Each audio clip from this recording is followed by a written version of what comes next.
Women of Britain come into the factories.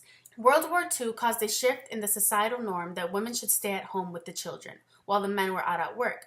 The poster, Women of Britain Come into the Factories, challenges gender roles and encouraged British women to join the workforce while their husbands were out at war. During World War II, thousands of men were serving in the armed forces, and British women had to take their place. So they took on many different jobs that were considered traditionally a man's job, because many of these jobs were previously deemed inappropriate for women because they were dirty or difficult. But now different sources of propaganda, including this poster, were pressing women to take on these jobs.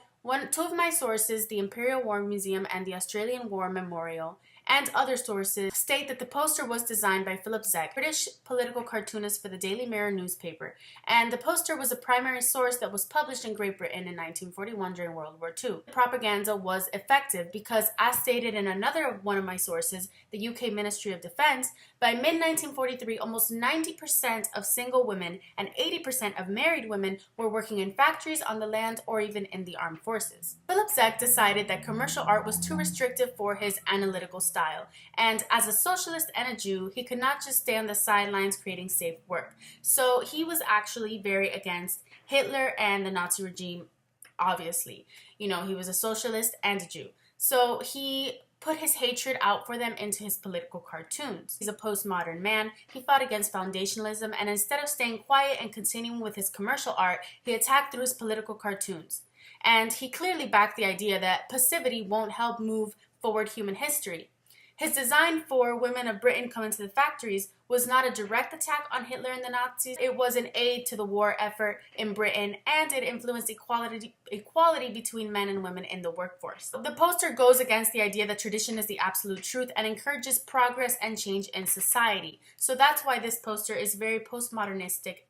In historiographic terms, World War II was an event on the synchronic axis of time. The synchronic is the human action or the social process. It helped establish a major benchmark for equality among men and women. This was kind of like a push for society, like, hey, now we need women, let's accept them and let's let them work. I saw the just plain folks technique. The image of the woman, she is a representation of the common archetypal Soviet woman in Britain. She's wearing the factory uniform. It's a woman just like me and you. Women of Great Britain also implies that it could be any woman in Great Britain, any common woman can do this. You don't have to meet some type of qualification. At the bottom it says, ask at any employment exchange for advice and full details. This was just further encouragement for the common woman to come and join the workforce, because there was going to be a lot of different employment exchanges available for them to give them advice, assistance. She has her arms outstretched. This gives me a feeling of inspiration and hope for women's equality. Orange is the primary color that's used in the poster, and creative director and digital strategist Jennifer Bourne states that the color orange is associated with meanings of freedom, enthusiasm, stimulation, encouragement, joy, balance, among many others. This poster is encouraging women to come and take these difficult and risky jobs. Symbolism of freedom for women. It's freeing them. They no longer are stuck staying at home. They can now join the workforce and be a little bit more equal to men. Sanja Foss's 3 characteristics of what makes a visual rhetoric falls into this poster, and how this poster, falls into all 3 characteristics. So you can go ahead and check that out.